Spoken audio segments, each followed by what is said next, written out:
That girl. I do like the theme song though. Like Bailey to me is that girl where like, yo, you got a banging body, you pretty and all that, but it's just something I can't vibe with you about.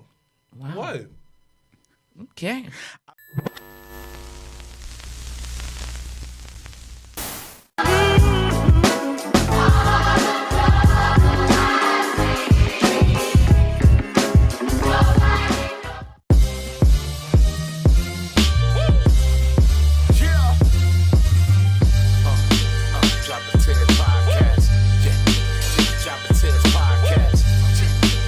JobberTears podcast. JobberTears. We got Wilkins, Mr. Black, Chanel from the HR best squad. Every single view, no one can take guard. Vision of the crew, unstoppable in your face. All I say, we speak the truth in every single debate. Out our way, every week we bring and take the topics. The fusing optics, the fans at live party, it's on and popping. No one can do it like this. The viewing party commence after crew excitement. The best show to find the JobberTears podcast. We hold it down. They know us now. We take the crown. JobberTears podcast. We hold it down. They know us now. We hold it down. JobberTears podcast. JobberTears podcast. We hold it down. They know us now.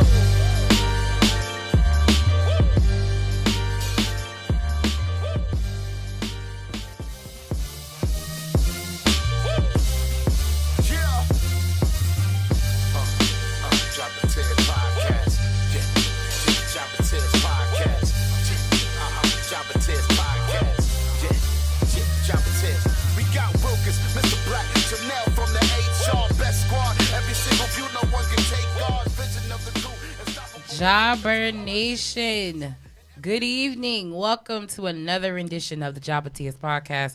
As always, I am Janelle from HR, here with Mr. Black. Sir Wilkins is on assignment. He's at the MLW, fucking hate him for that, MLW Opera Cup going right now. What? That's wild. Disrespectful. Oh, I'm not too sure she was saying move it, but he's going live. It's fine.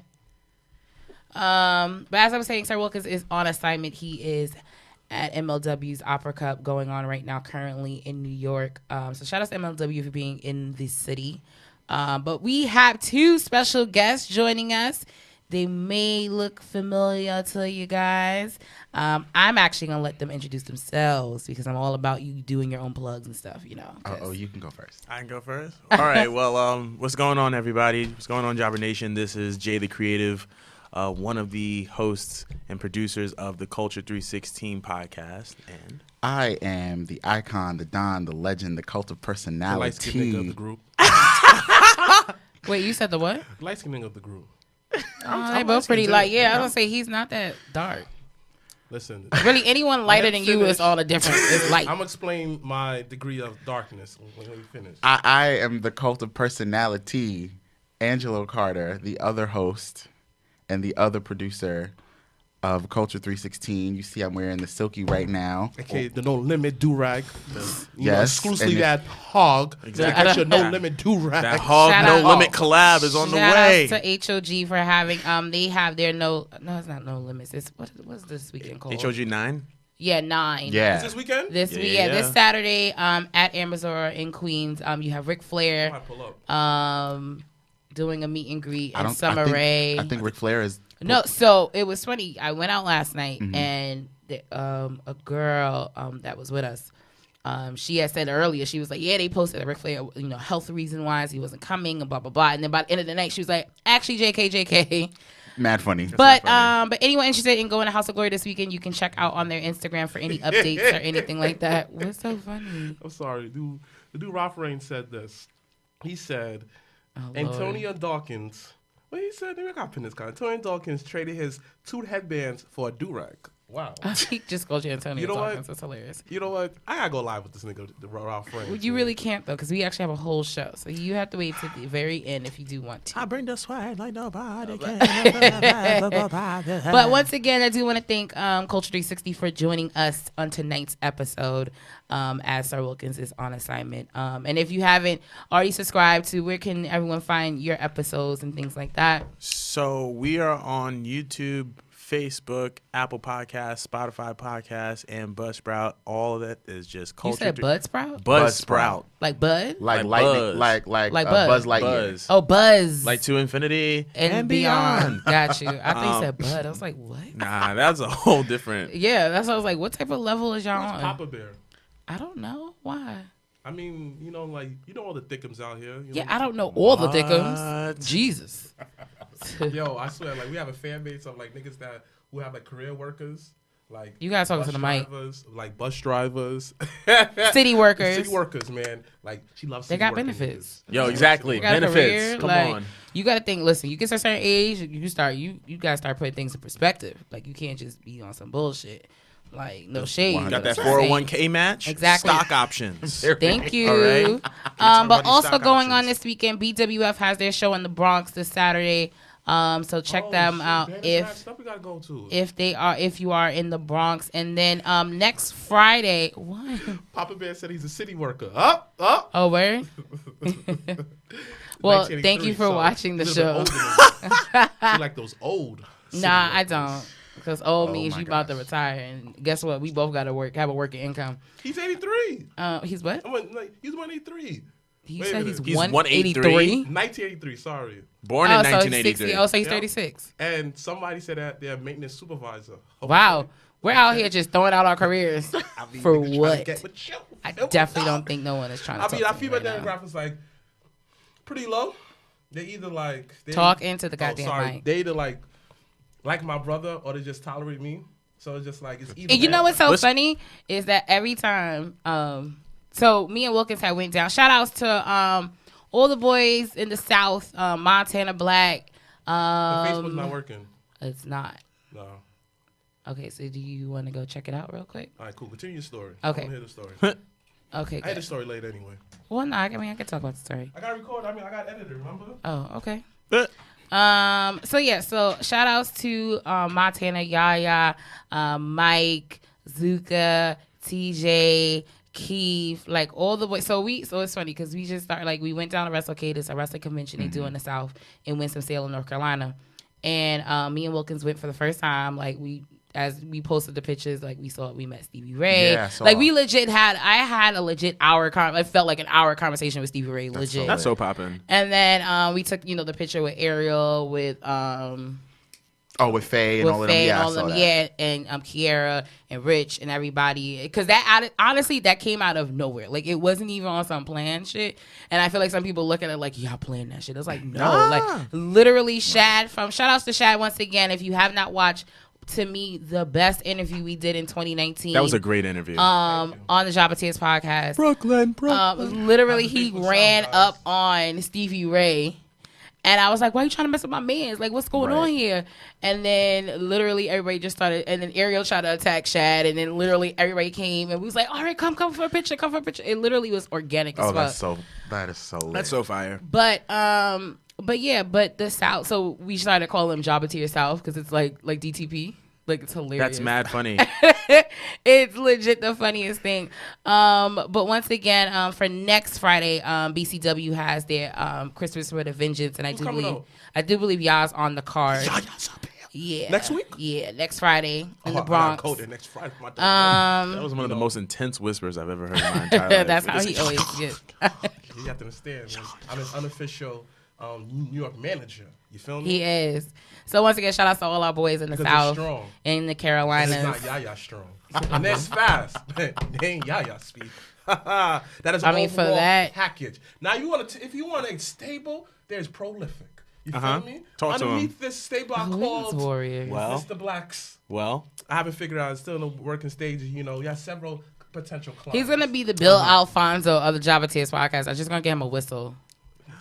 For shows. Mad funny. That's exactly what's just gonna happen sooner or later. Well, listen, man. I'm telling y'all niggas, man. Well, let's see what else is like in the world. Before we jump into the podcast, let's see. this is the prelude to the intro. Yeah, Right. because we gotta. Is that like? I guess in 2 weeks, SmackDown's in Brooklyn. SmackDown live for the first time, like on Friday night in Brooklyn. So, anyone that's in the New York City area can do that. And then we have our TLC viewing party next Sunday. Believe it or not, it is the last TLC WWE pay-per-view of 2019. Next Sunday. Yo, 2019. It really did. What is some of y'all like moment like stick out besides Kofi? Because that's obviously everyone's like moment. Like if you of color and you don't say Kofi, we got to have a conversation. But Absolutely.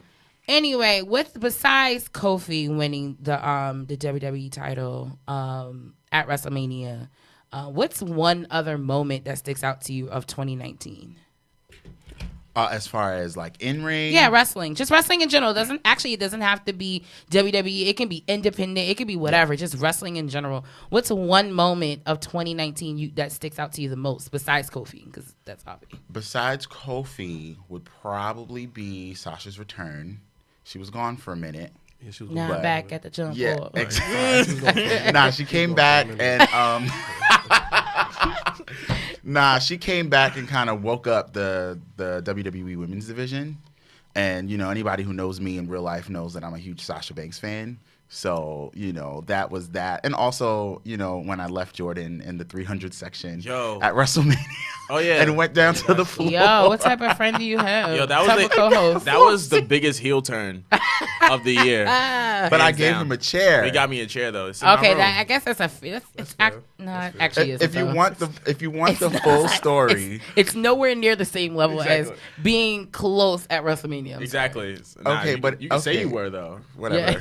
If you want the full story, it is on our page. It was the Jobber Culture show that we did. Yes. During SummerSlam. So make sure to go back.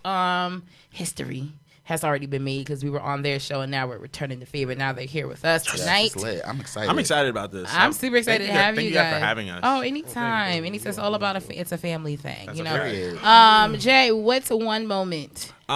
So I have to cheat. I have two. Okay.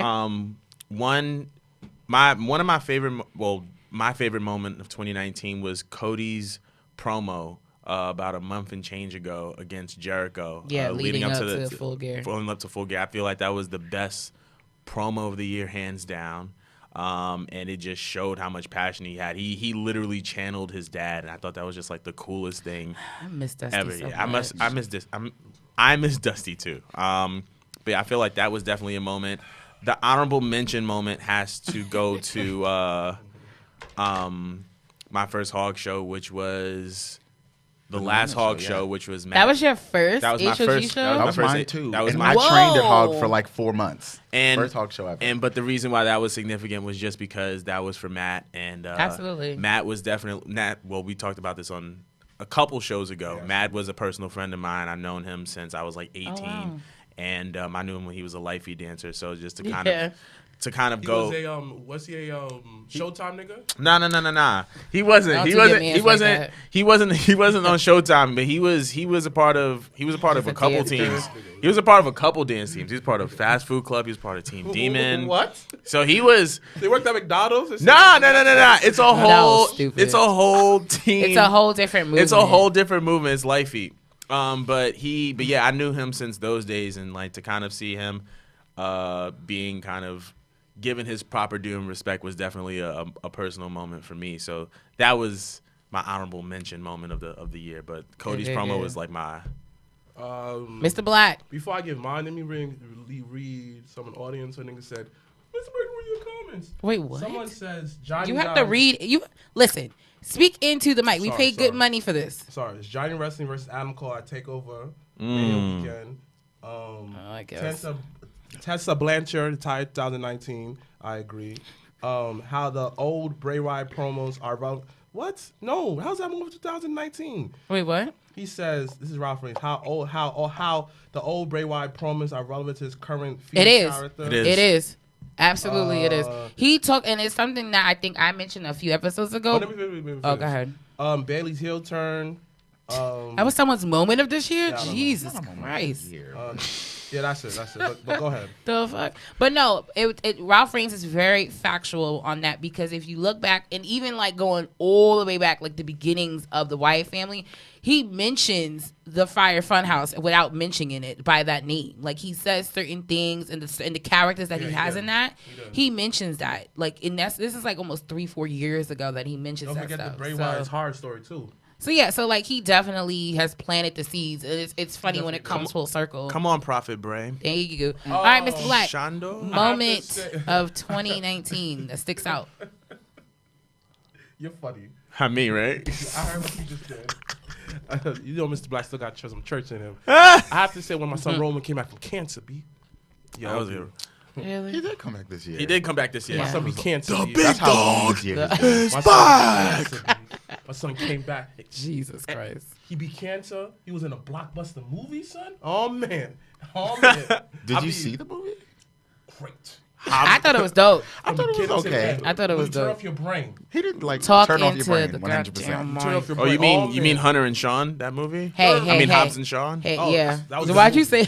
I fucking hate you. Hunter I and literally Sean. cannot stand Oh, him. someone said The Rise of Debbie Allen. The what? The Rise of Debbie Allen. Darby. Darby Allen. Oh, I'm about to say Debbie Allen. like, Like we I was talking like, about wait, Felicia Darby- Rassad's sister. Like talk about different world. Like, what's going Nah, on here? Darby did make a come up this year. Wasn't he like homeless at first? The what? Yeah, that's the skateboard character guy, right? That one who's in the coffin drop, right? Darby, yeah. Yeah, he was homeless. Before he signed to AEW, he was Yeah, homeless. yeah.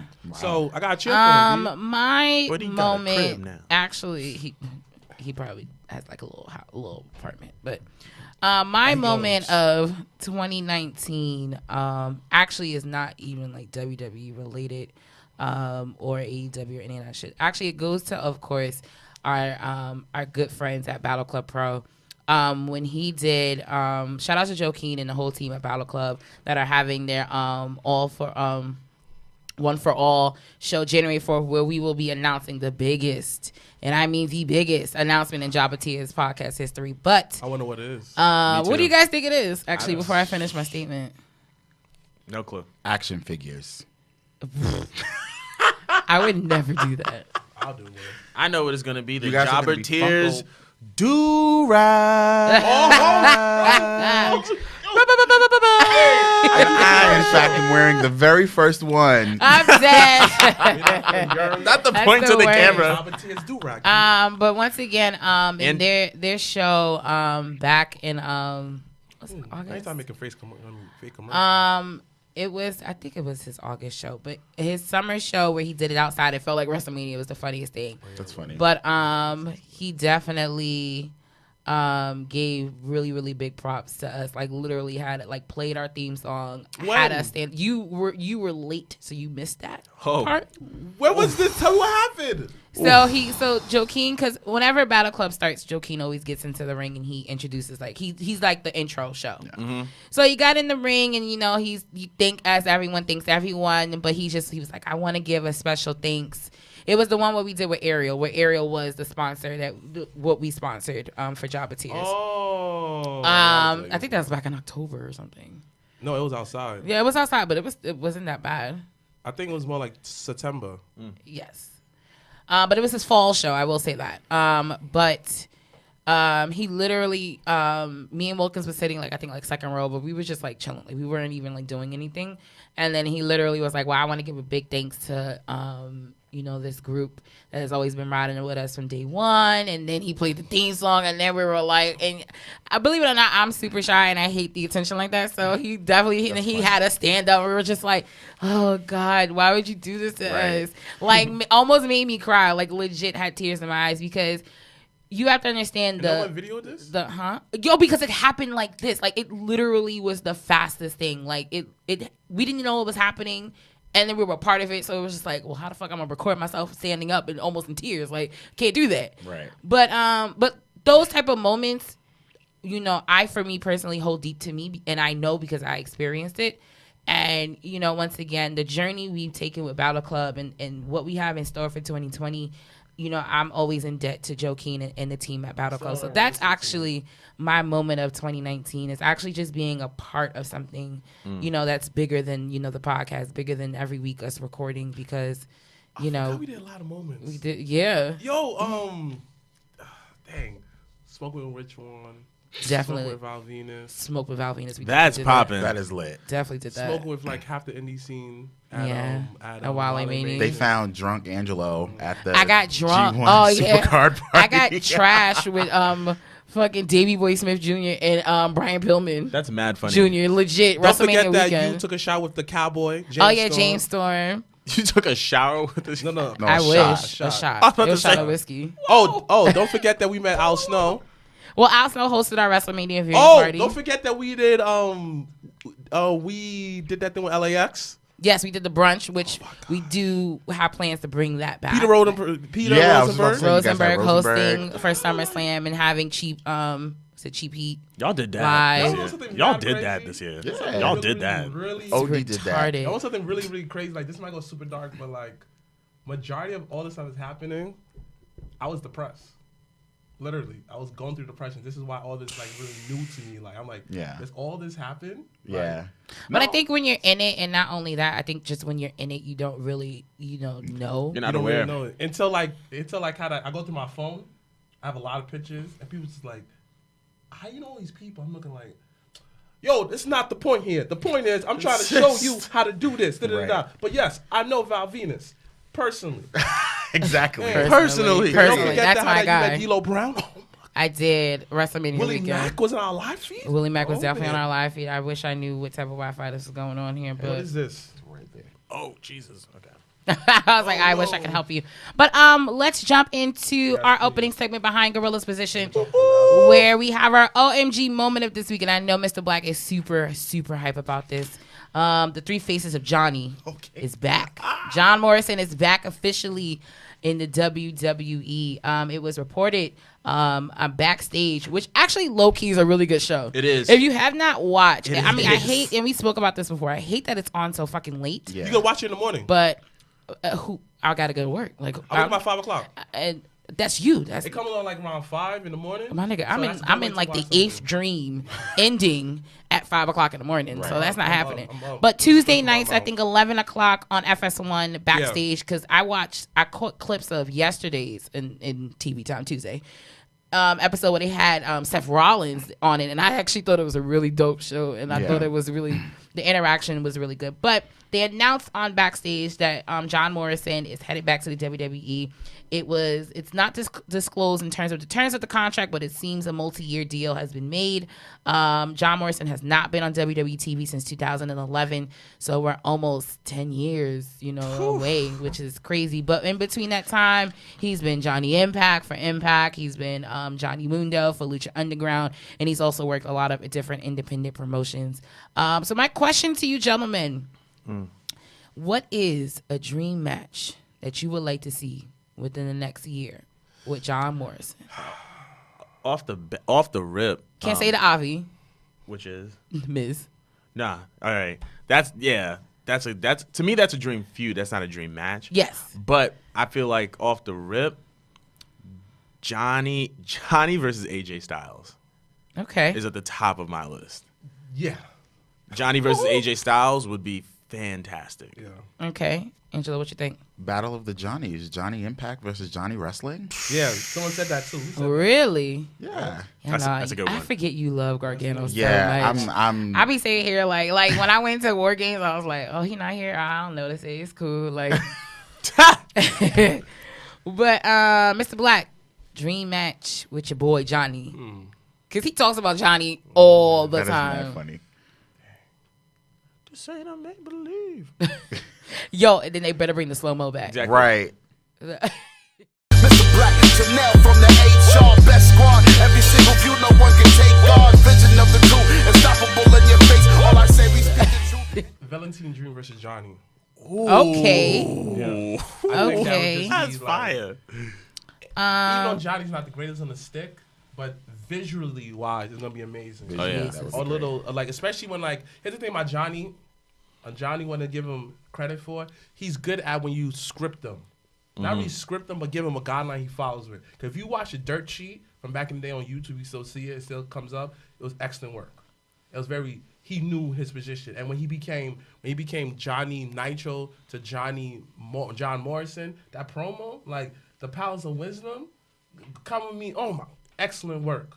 But again, him versus Velveteen, yeah, that'd be great. Yeah. Let's see, guys. I mean, I obviously think Miz and him are like, if they don't do it, we're fucking up somewhere, because that is honestly modern day Triple H and Shawn Michaels. Because if you do not know, John Morrison and The Miz are best friends. Yes, they are. Period. Yeah. And if you watch The Miz and Mrs., which is returning in January, which I'm super wait. hype about. I cannot wait. I saw the preview for it He's the on the other show? night. Yeah, like he's been on the show before. And what's his name on the show? John? Did just call him John? Let's call him John Morrison, Johnny Impact, No. Or whatever his real last name is. Yeah, like they haven't really like called him by name. Like, so he came over. I feel like him, and I feel like Ziggler has been on I this. feel like it was the baby shower episode. Yes. Yeah. That I love that show so much. No, that show is dope. But if once again you do not know, they are like real life friends. So, and I think it's always important, when we play that card a little bit, because it gives it, you feel more emotion to it. It's you're more invested into the match, where if it was, Johnny Impact, because I'm gonna still call him probably Johnny Impact, because that just rolls off the tongue a little better. Yeah. But that's like putting him like against like a Randy Orton, or like someone that he's actually like had before. Dolph? Yeah, they're all for him. Your boy Ryder. Because they were in what you would call it, wedding. The wedding picture. Yeah. So they're all Mrs. friends. Picture, yeah. So they're all like real life, like friends. Like we're not talking about like, we just here for some tea. Like, nah, like bro. I don't know about Dolph versus Johnny Impact, because Dolph been kind of like. Nah, that's what I said. I wouldn't do Dolph, but Miz, and because the Miz would carry mic wise better, it would work out a little bit better. Heel Miz versus face Johnny would be fantastic. Nah, I feel like it's the other way around. Yeah. Heel Johnny. Yeah. Is better. Especially because Miz is in that position where he's been face for a hot minute now. Yeah. So like, I mean, honestly, if they worked it right and did it for Mania, that'd be dope. I mean, whatever. I'm excited because, and I think they had mentioned it on Backstage, where it's like you having people that has been on the E before and coming back, and they're kind of in their prime. Like they're kind of in the moment where they done stuff outside, and they realize that this is home, and he's one of those like that. This is home. Like he's been tag team champions, and Intercontinental. Right. Like the list goes on and on. So I'm excited to see. I mean, someone said this. Him back. Booker T said this on his show. You have to talk into the goddamn mic though. Booker T said this on his show. This is whole shit every time. Every time. You can take a drinking game with this one. I'm getting a No, and I definitely don't want to do that. Booker T said this on his podcast. You don't watch the clip. Hall of Fame, right? Yeah. Right. And he mentioned like what's the difference between the locker room from back in the day and now. And he said this age. And a lot of people came to WWE when it was 23, 24, 25, And a lot of didn't find themselves in here. Like Drew. Yeah. Drew McIntyre is the The premier. Miz was young. John Morrison was young. Dolph was young. List goes on how many young people are. You forget how young John Cena was when he carried the company. That's a fact. Very You true. understand? So a lot of times like, it's going to be kind of like a childish, damn, we still got to figure out. And this is talking from a man who been through his 20s and he's 30. Like, yo, I'm just now finding my strive after I hit 25. Right. So this is why that a lot of people are coming back now, because they realize that, I made my name elsewhere. I found my different style, my different niche. Just like I think someone said this a while ago too. There's no more, like during the time when John Morrison was in WWE, there was no real territories. It was not like you could go to this place, perfect your craft. Yeah. He left. There was Lucha Underground. What's that thing called again in Mexico? AAA. AAA was getting bigger. Right. New Japan was finding his stride. So it was different. It was not the so-called $1,000,001 territories, how it was back in the day, but it was still enough to get you exposure and perfect your craft. Yeah. Right. So, welcome home. Welcome home, Welcome Johnny. home, basically. All right, let's go to our next topic. And this has been actually pretty heavy in the social media land. The voice of NXT is back. So Morrow, our good guy, Morrow, made his return to WWE TV this past week on NXT. He wasn't, I believe, at Survivor Series, and the voice was a little miss. I'm not gonna lie. No, seriously. But his return comes after some absence because of some shots that Corey Graves took to him on Twitter. Corey Graves and his Twitter fingers are real, and it's crazy. But when he made his return, you know, he was, you know, back with open arms, standing ovation. Like, he's one of those. He is actually, he's the current day JR, like, regardless of what you say or what you think. Like, it really is a voice that, you know, when you watch NXT, this is who you're listening to this. Right. Absolutely. So, what are you guys' thoughts on this whole, like, Corey Graves? And Angela wanted to bring up, I wanted you guys to incorporate something from your show, Culture 360 podcast. So do you want to start off first talking about your thoughts on Corey Graves and his Twitter incidents? Because this is not actually the first time. And he actually has a recent incident, too. So you want to talk to us about it? Listen, Corey Graves is another one who needs to just put his Twitter down. Just put the phone down, Papa. Just put it down. So he made some recent comments on his new podcast, was it After the Bell, something like that? Yeah. About Charlotte, saying, you know, Charlotte Flair is, you know, he kind of seems like she's going through the motions and blah, blah, blah. And he's just like, you know, it seems like Charlotte Flair is not really interested in what she's doing.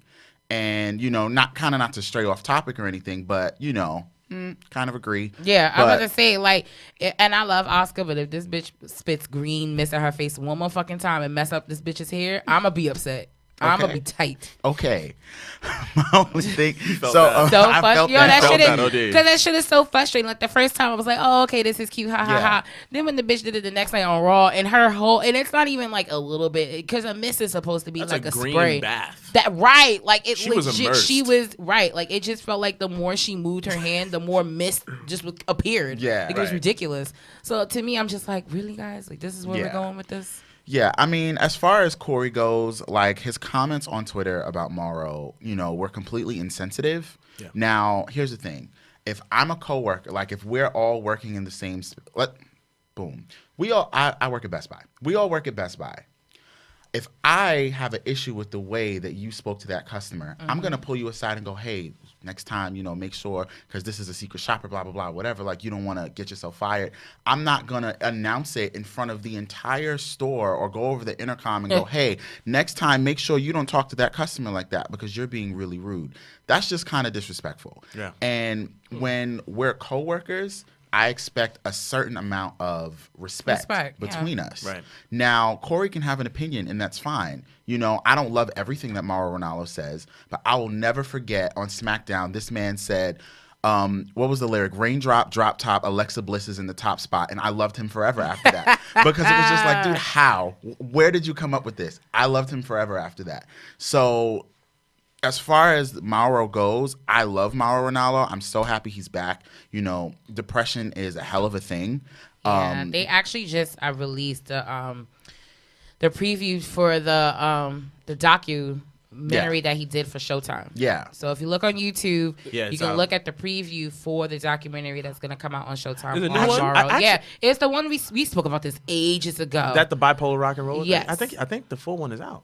Yeah, it's out. I think it's out. It's out. And the full one's been released on YouTube. Because I saw the clip of like the preview of it. So I was like, it was in my recommended. Me too. It was. I think the full one is out. I need to watch it. I was watching it last night.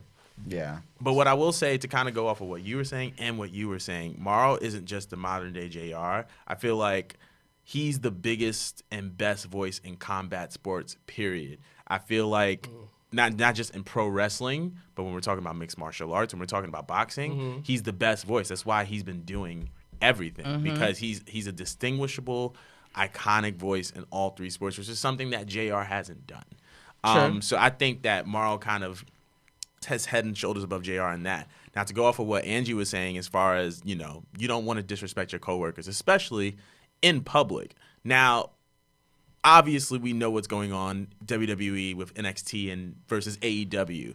And not only were the comments insensitive, but they were just at the wrong time. 100%. You're competing against a company you like... You really aren't, though.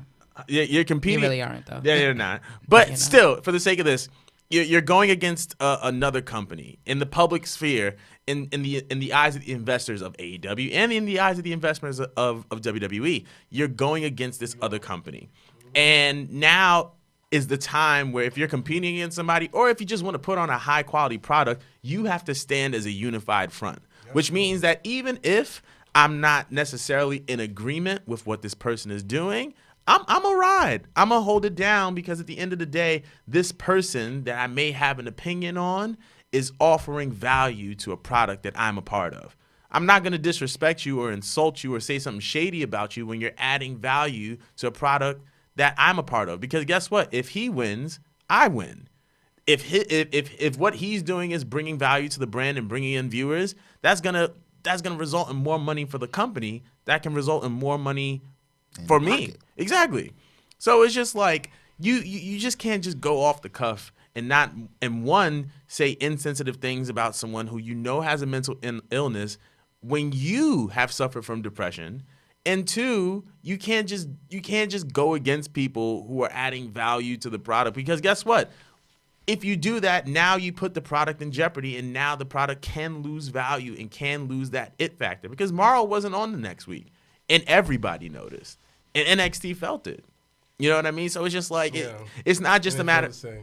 You know what I'm saying? Like, and also I feel like because Corey has this whole thing of like going on social media and saying social media isn't the real world. It is the real world. It's the part of the real world. And sometimes the things that you do online have a real life impact. So just because you don't consider it the real world because it doesn't faze you, it does have an impact, and we see it. So just don't stop, put the phone down, like.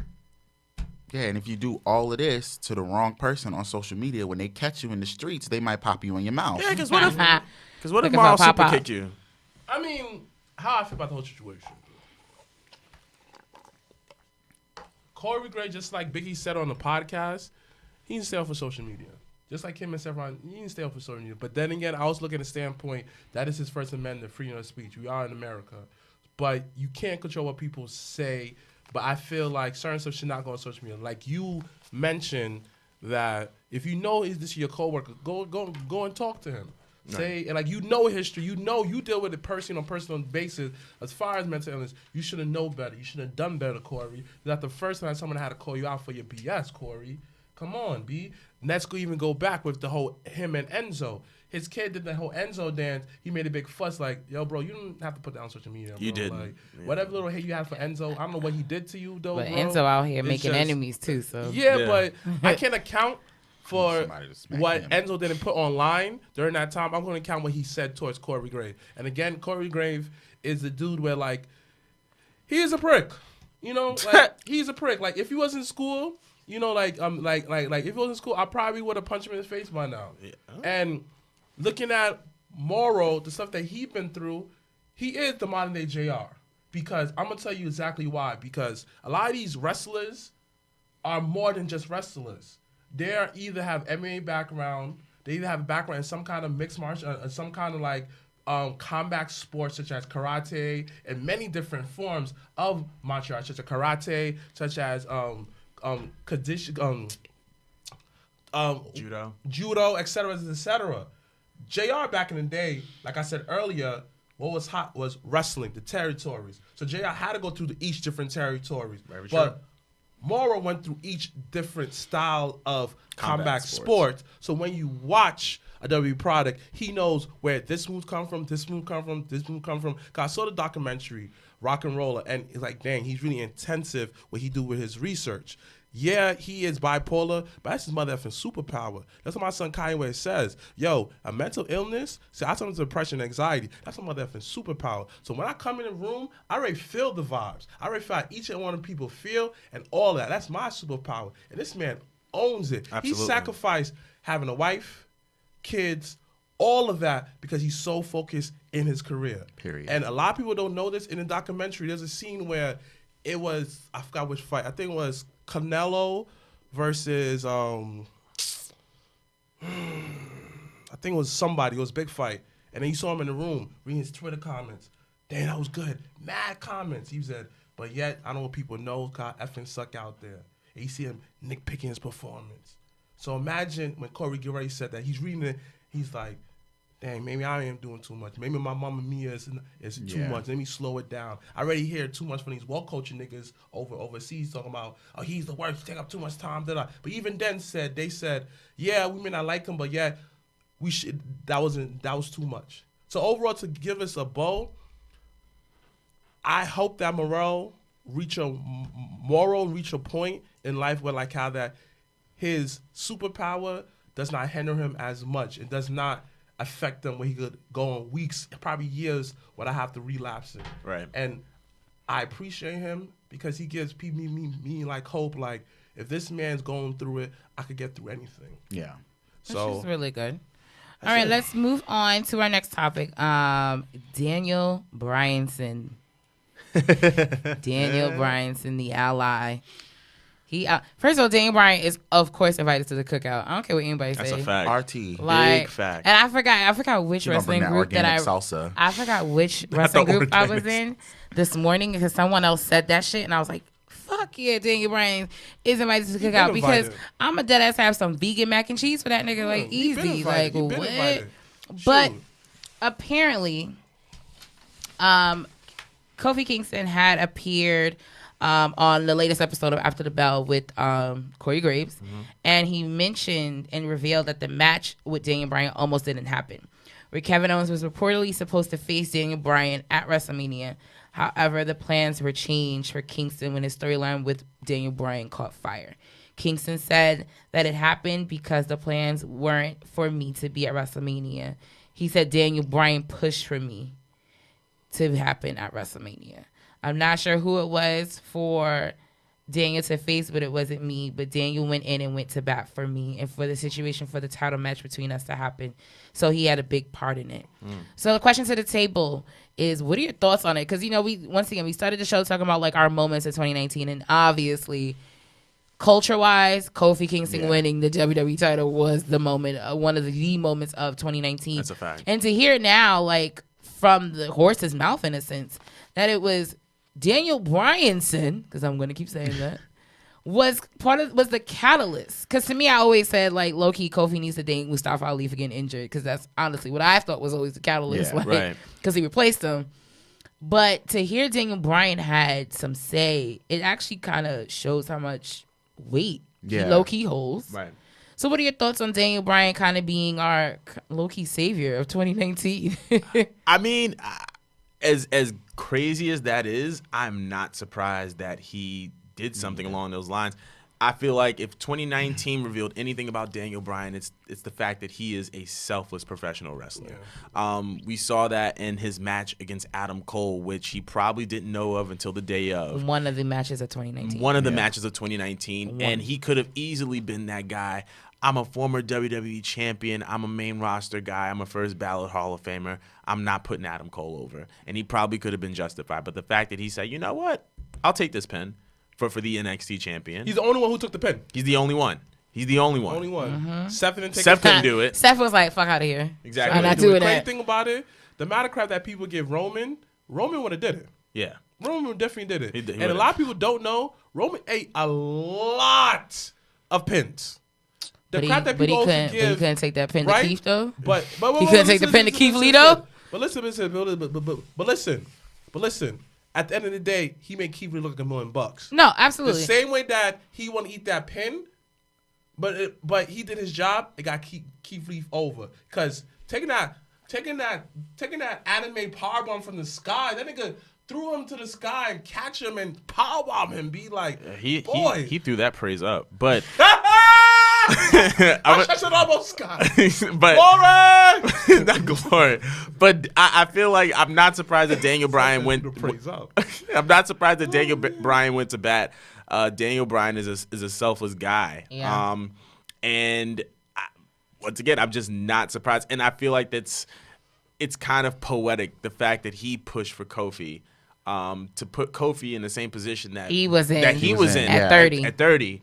So it's great to see like those full circle moments, and it's good to see guys like Daniel Bryan, who is definitely a living legend in pro wrestling. Yes. Give back to the business by putting other people over. Oh my God, I got a funny story. So I work in hospitality. I work in a restaurant group, and some of the servers. So like one random day I had a buyout at Virgil's, and fucking Mark Henry was at Virgil's eating, and I low key marked out inside. That's before you met him? No, this was like recent. This was like a few weeks ago. Oh wow. Yeah, he was at. He Yes. remember you?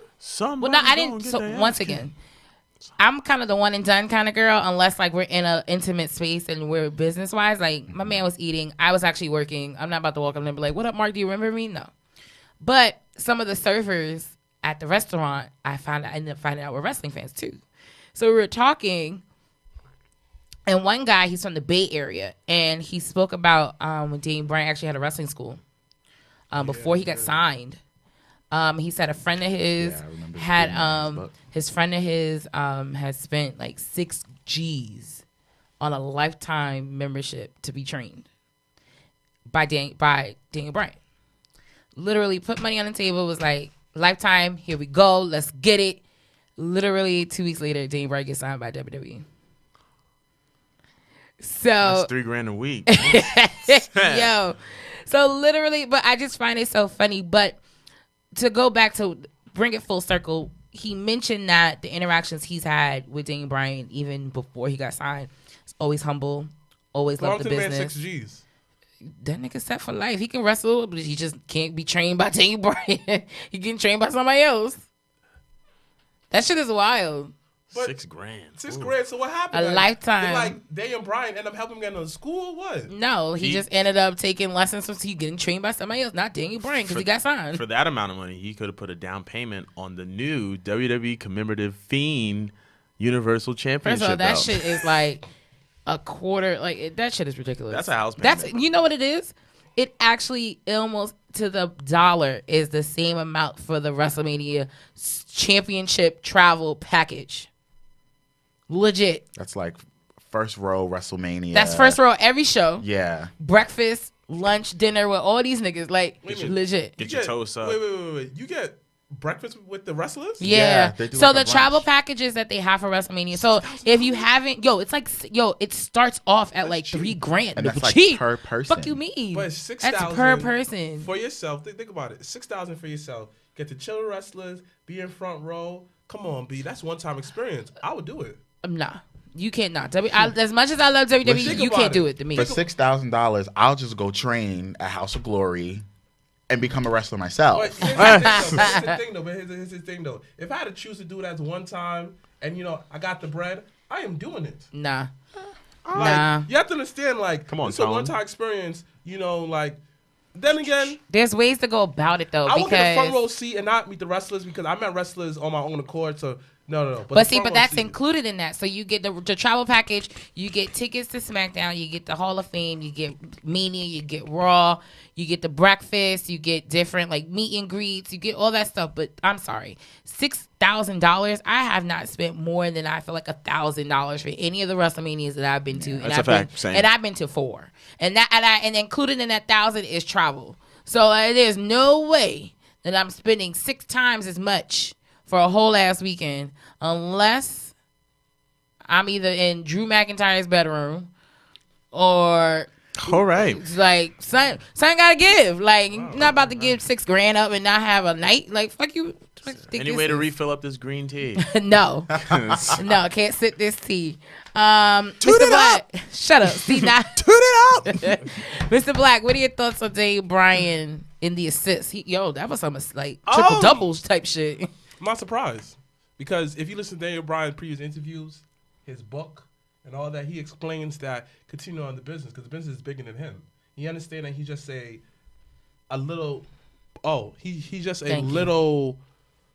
he's just part of a bigger picture. Mm-hmm. And he wants storylines. And if you listen to a lot of interviews, but when he was coming back, he said WWE know how to do storylines. And he mentioned the Mustafa Ali, the guy who's not getting over. He said, if I can help, I can help. And him doing that only makes sense because he's part of history. Which side of history you want to be? Everybody mentioned Triple H burying Booker T how many times? Oh, no, we're not going to do We was damn, at I should Wale ask Stevie about Mania, that. and they mentioned that. You understand?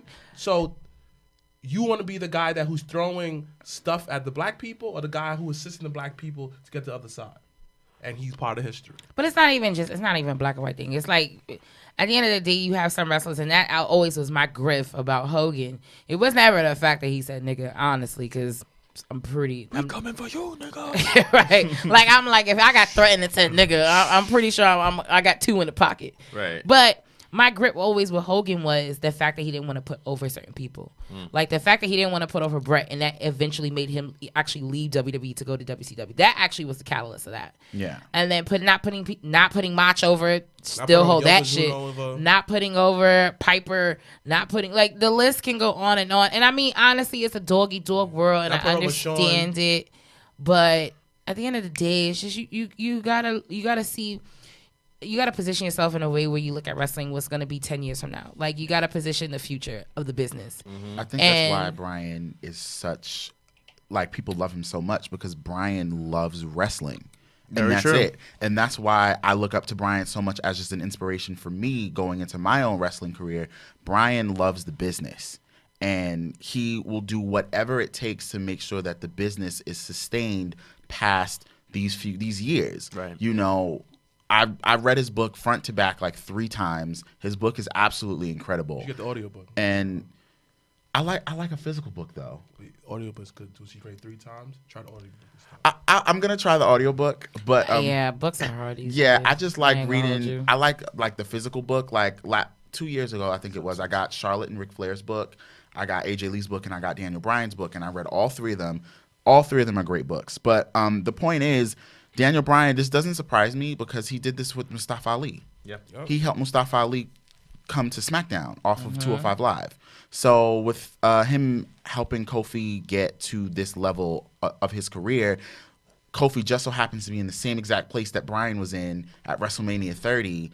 And now, you know, at WrestleMania 35, Bryan gets to be the guy who puts over the guy who was in his position. I think that's just beautiful poetry. Yeah. That's good. All right, let's move on to, we have, I don't want to say breaking news, but it was announced MSG has their holiday show. They do it every year here in New York. So it's the day after Christmas. So just December 26th, MSG holiday, WWE holiday show. And they announced that there will be the first ever steel cage match for the WWE women's tag team titles, where it would be Asuka and Kairi Sane versus Charlotte Flair and the Raw Women's Champion Becky Lynch. The colonizers. The colonizers. Whoa. Okay. What are your thoughts on actually them having Becky Lynch versus and Charlotte tag with each other? And could this possibly be something they do long term? Because if you don't know, a lot of like matches they do on house shows, those are kind of like the trial and error matches. Yeah. So you have matches where you have, like, let's say Seth Rollins and The Fiend 50 bazillion times. But it's because they want to see how the reaction, they want to see what it feels like. They want to see if the chemistry is there. On the Miz versus Daniel Bryan, before they actually, Right. Yeah. So those kind of things. So house shows are kind of like the test dummies. Yeah. So my question actually to you gentlemen is this actually a thing where we could see Charlotte and Becky Lynch become the tag team champions? And could that be the prerequisite to getting Charlotte and Becky as champions versus Sasha and Bayley for the tag titles? Absolutely. I absolutely see that happening, mostly because of book me, WWE, book me.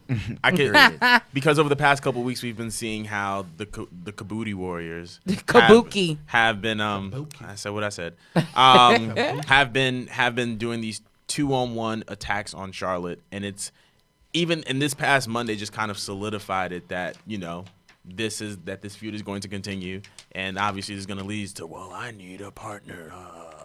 And the next the only person that I trust, blah blah blah, and I don't, but I do. And then it's Becky. So, and I mean, like, we've seen Kevin Owens, AJ at the Garden, July 4th.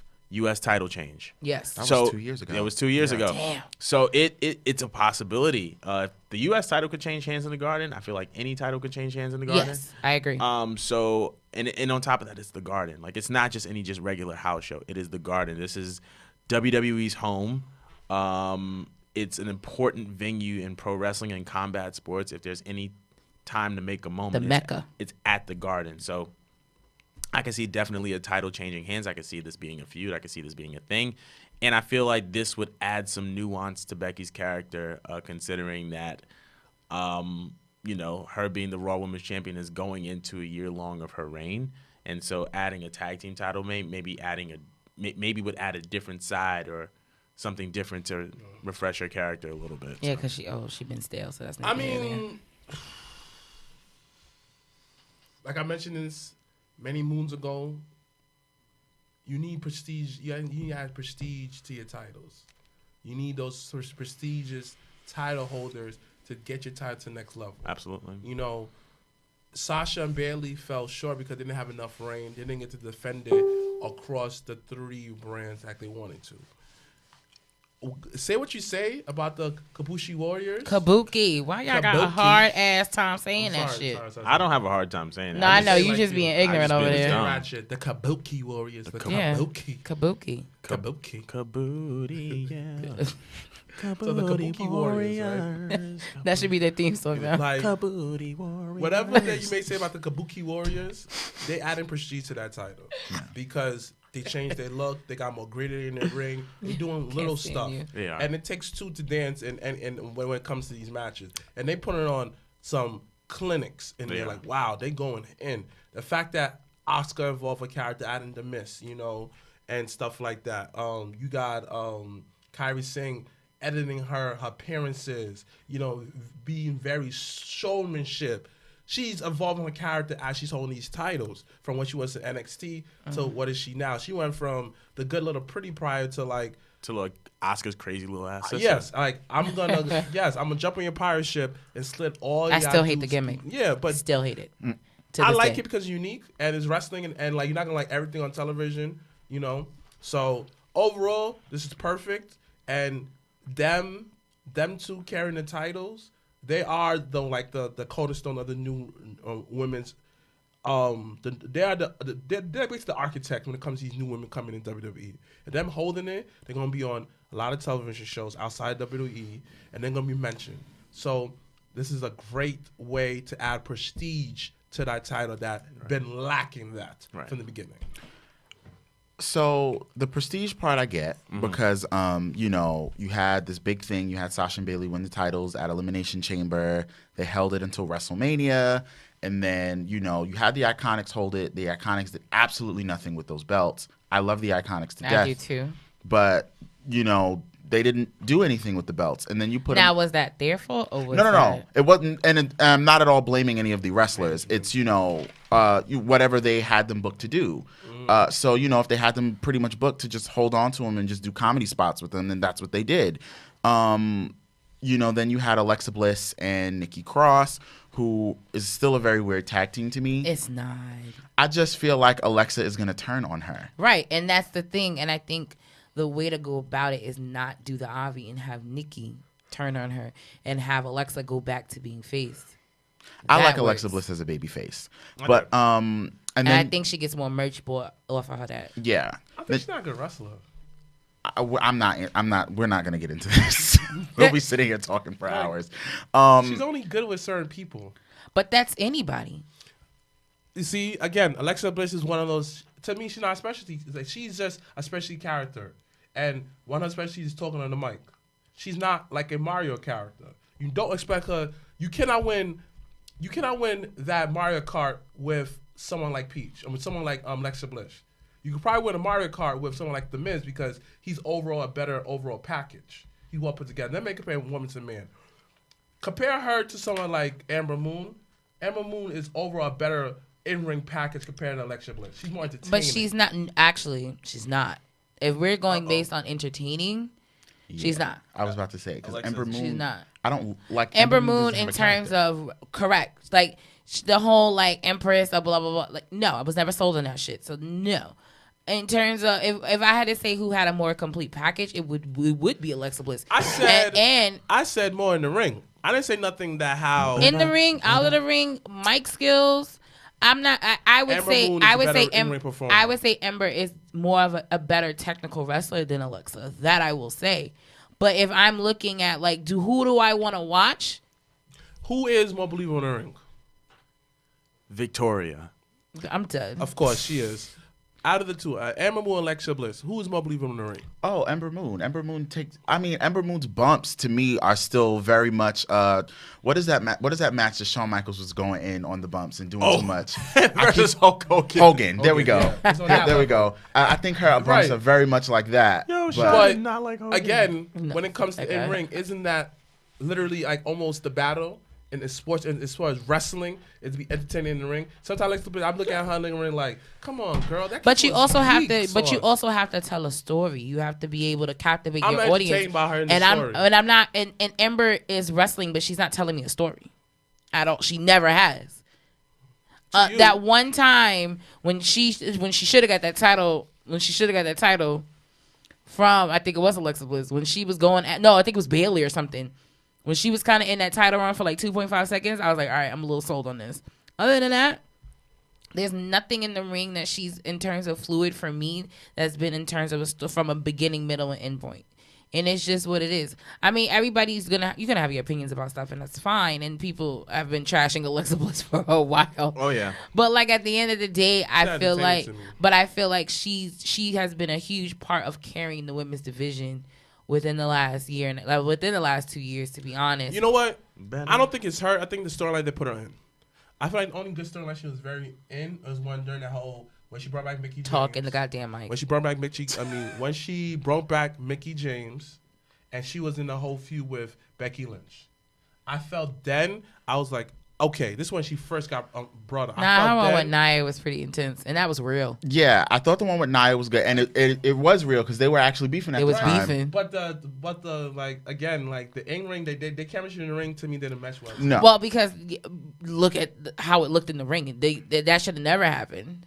Doesn't matter. Nia should have squashed this in 15 seconds. Correct. I think Alexa Bliss's best matches are with Sasha Banks I think because her- of their proposed real life heat. Right. Her and Alexa Bliss make very good matches. Her and Becky are very good matches. Her and Charlotte have very good matches. But the problem is, outside of her and what's the one who just turned heel? Bailey matches are terrible. It's not entertainment at all. Oh yeah, That's because that. Bailey's oh. boring. But that's neither there. But I just I feel said what I like said. oh, this is Listen, don't come at Sharon like this. I am. you call Sharon. Sharon. Sharon. Her name is Pamela Martinez. First of all, she looks like a damn Sharon with that She look at haircut. Sharon with her wife. Yo, what's the GIF where it has the short hair and she like dances and moves like this? That is fucking Bailey. I don't know what show it's from. That is so funny. Is it Bob the No, what show is it? It's a GIF. Oh my gosh, I don't know. And it literally is like, it's a skinny girl, no shade. It's a skinny girl, and it's the same short haircut Bailey has, and she's just like dancing like, That's like one of them auto, like them car dealerships, like balloons, like how the Bailey blow up Wait, shits are. The Bailey buddies? Yeah. Oh, Braxton. She looks like The a wacky grown up wavy inflatable Who arm we flailing talking Bailey. about? Bailey. I mean, Bailey's Bailey to me, you know? Bailey to me is that girl I that... do like the theme song, though. I'm not Like, gonna Bailey hold to you. me is that girl where, like, yo, you got a banging body, you pretty and all that, but it's just something I can't vibe with you about. Wow. What? Okay.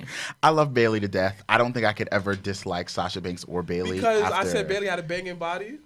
No. No, it just was actually the entire thing. It was From the fact that start. she got, start to finish. It was the fact that she got a banging body. But actually, I probably wouldn't smash, so fuck her. Like, that's essentially what you Like, I said. just feel like this goes back to what I said at the beginning of the episode. This episode. Wow. Breaking the third world, guys. Hi. Ain't nobody bringing you did. You said it. She literally hasn't really found herself. She hasn't really grown up. She's still trying to find herself as a woman. Wow, you And- just went into a womanhood. Oh, okay. No. Oh, so we're talking about Pamela now. No. Yeah. It's just... So I'm talking to It's- you, Pamela. It's just like I just feel like no. This is it. Let's go back to what I said. Yo, she's just young and still trying to find herself. Give her a couple of years.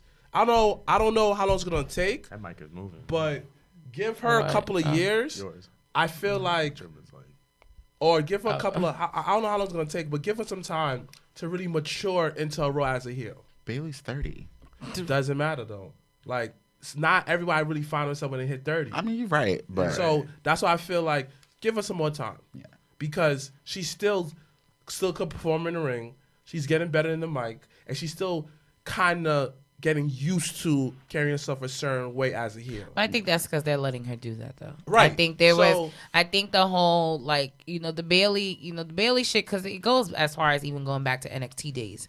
So I think the gimmick just the smoke let out. It was done for. I know for me, I was already over that shit. But I was over it too. like the whole blow up shit was always. I just want to pop them. I just want her like show. overall. But I That's think it, Bailey's yeah. entrance at literally overall, every access I've been to. Bailey, everybody on the main roster, yo, listen, they still trying to find themselves. You understand? And there's not much of. They're just trying to find themselves. And a lot of times, it's not like how the Attitude Era is, where like you get let loose and kind of find your character within as you're doing this. Is I just want everybody to give Bailey a chance. Just give her a real chance. she already has Just one. no, give her some time. Well, I'm just Like saying. I don't know, just give it some time because the same time, the same way that we all hated the Miz at one point, now we in love with the Miz. But you loved him because you hated him because he was doing his actual job as being a No, heel. I hated him because he was trash. The Miz was trash. Yes, wasn't Mike wise, cool, but in ring work, he was trash. Trust me, nigga was I don't trash in the believe ring. Booty butt, booty Come butt. on, he Well, was trash. going back to my original point really quickly.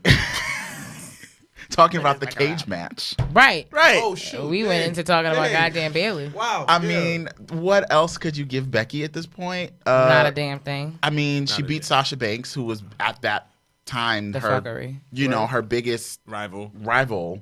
There's no one else in that Raw roster who I could see beating her unless Ronda comes back.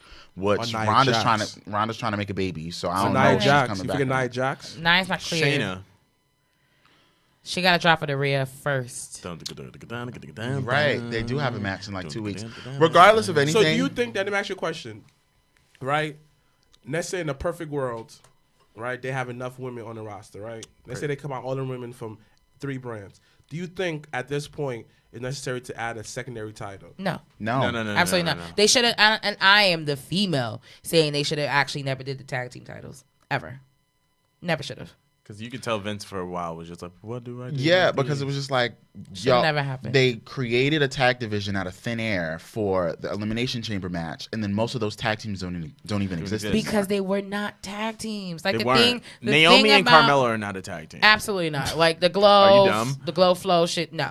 The glow flow shit. Like no, it doesn't work. And that was always my grit with having the tag. Like I'm all about. I've been to Evolution. I went to War Games I wanna go to specifically. Evolution. I'm sad. I specifically went to war. I flew to Chicago for 24 hours specifically because I wanted to watch and witness the first ever women's War Games match. Like I'm all about that shit. But when shit don't make sense, it don't make sense. Don't make And they sense. don't have enough bodies, and they don't have enough tag teams that have been established and have that chemistry to actually have an actual tag team division. They Period. may have no time to fit half the men roster on television. So what do you think they had to have time to fit a women's tag team division on a consistent basis? No, they have the time. Like Raw's fucking 3 hours. SmackDown's 2. NXT is 2 NXT now. is 2 now. I understand They that, had but main You have event. time. I understand. NXT didn't do that well. I'm not mentioning NXT. NXT is Raw alone with 3 hours, yeah. you have time. But again, with 3 hours, matter of fact, 5 hours. I'm including Raw and SmackDown together as one, right? 5 hours. You barely see the half the men roster. You barely see guys such as Apollo Crews. When the last time you saw him, right? When the last time you saw the B team? When the last time you saw Drake Maverick, other than in a skit backstage? When the last time you saw Probably trying to consummate his marriage still. still dogs, Still. dogs, Damn. still. There's many other Hard guys out here that for a pimp. like when's the last time you saw the rest of Sanity and on Well, because they're all split up. They're split. but you barely see them. No, Come I on. mean, you Oh, no, see you Alexander see- Wolf. He killing On it in the- Imperium. yeah, Imperium. Killian Dane is had Killian a Dane match is on against Pete Dunne. NXT. Again, I'm not talking about NXT. I'm talking about Raw and SmackDown. No, but you said Sanity. So I'm just telling you that when they split up, Cool. one went to each Eric, brand. okay, a lot of guys you barely see. So, But my there thing is might this, be- I just feel like it just poor time management on WWE's part. But you're not going to be able to fit a roster the size that they have every week. And it's not to say that they can't alternate. It's not saying that they can't do certain things. But the expectation of you thinking you're going to see Apollo Crews or Eric Young every fucking week on Raw, that is unrealistic as fuck. They don't have a title. They're not a main card guy. So, and they don't have a storyline. That's the thing. It's not even about like the B team. They don't have a storyline, so they're not on TV. I know, much. but you're missing the point. What I'm trying to say. What is your point? My point is this: is you talking about you brought the Misfits tag teams for Elimination Chamber, right? Such as the Samoans, Carmella and Naomi, et cetera, et cetera. I'm looking like I understand that, but it's not enough time to develop these teams as a legit tag team. Because they were not. Okay, Fire and Desire, that was not a legit tag team at first. No, they were. They've been a tag team. With They've Paige been. in 2017. They were Absolution. They were absolutely a tag team. They've been a tag team for a minute. But they wasn't like, it took time for them to actually be like believable because they had screen time. They had time to get cardio. They get the time to get their reps in. What you're saying is you want people to get time on camera so that they'll be able to. Such as Cesaro and Sheamus. That was two people just mixed together. But they were battling. They were work. battling each other for weeks, and I then became a understand tag that, team. but it's still such as you still need time. Let's go back to the time machine. Kurt Angle versus Chris Benoit. That was two people just put together. Hey, let's go together. This, that, and third, blah, blah, blah. Or let's get even more deeper. Mikey Whiplash and Mick Foley. Two people just put together. But it made sense because it was entertaining To you. and it had to get reps in. Because that Michael, both of the ones you mentioned, I was just like, once again, they put together. The only one I would honestly say they put together and it actually worked and it was probably the most genius thing was the Rock and Talk connection. That's the only thing that was funny. I could think of that had two solid careers separately but came together and was a phenomenal tag team. That's the only ones I could think of immediately. Like I'm like, that What about worked. some of the guys that who's in developmental that you didn't know that it was just put together, such as The Revival. The Rival, American Alpha. You don't know this because they had time to develop their tag team. But off TV. Doesn't matter. But it does. Your whole thing was you wanted TV time. Some of those guys in developmental, they were never on TV. I'm probably moving the goalpost to make my point, but overall I'm saying this. You don't know these tag teams are misfit behind stage. You don't. But then when they And come on even TV, if they are it misfit is. together, you need time for it to gel together. Such as Wormring and Tajiri. Two people that's put together, but it was a cool tag team. Eddie and Batista. Cool tag team. That was not cool. To you, it wasn't cool. You don't Exactly. like nothing. I don't like shit that don't make sense. Anyway, if you have been on the JobberTears podcast network Facebook group, there was a question that was posted today. Shout out to Dre, one of our admins for our Facebook group, and he posted because once again we are in about 20 some odd days left for 2019. Yeah, So and a whole end of a decade is happening, ladies and gentlemen. So question was posted today, the jobber question of the day. Who is the wrestler of the decade? Ooh. Now, you got to think of from 2010, or actually, 2010 to now. Those good ones. Or even if you want to go into 2009, you want to add that little oomph to it. Some of the ones that were mentioned were Roman Reigns, Kenny Omega, Daniel Bryan, the phenomenal AJ Styles, Randy Orton, Okada, Sasha Banks, Charlotte, and CM Punk. Now, once again, you have to think about the entire decade and the impact that they have made in the decade. So, question of the table, and it doesn't have to be your exact answer. We can just throw out names and have a conversation, real quick. I like that. So, wrestler of the decade. Let's throw out a name. I don't know. I'm looking at this list of names. Like, I think everybody here in this list has an argument. I don't know about Randy Orton. Well, I don't know about Randy Orton either. I would say, Randall. Don't sleep on Randall. Well, you're right, actually, because I'm like, dang, I got to think back to, like, when I first started watching wrestling. I first started in 2008, and then, like, I got really into it in, like, 2010. So, okay, let me see. Don't sleep on Randall. I'm just saying. If I had to pick, let's say if I had to pick like a few names out of this, Kenny Omega's definitely like one of them. I agree. Daniel Bryan is another one. Daniel Bryanson. And I think, not just because I'm a huge fan of Sasha Banks, but I think, she had one of the biggest, if not the biggest women's match of all time. And she kind of, Yeah, numerous times, and I think she definitely spearheaded. What is that? She definitely spearheaded the women's evolution in WWE. But not only that, her match with Bayley became the standard of women's wrestling. Yeah. Going forward, so I definitely think an argument can be made for those three. I want to say the two names that kind of stuck out of all of these. Obviously, AJ is phenomenal, yeah. but my two picks are Kenny Omega and CM Punk. CM Punk's pipe bomb was probably the most controversial, polarizing moment of the decade as it pertains to professional wrestling. Because that was 2011. But the reason why I say that is because when CM Punk made that pipe bomb and he mentioned Ring of Honor and he mentioned New Japan, that's when we started to see the momentum start to pick up for both companies. In my opinion, I feel like people started to hear those names out of his mouth and were like, wait a second, what's that?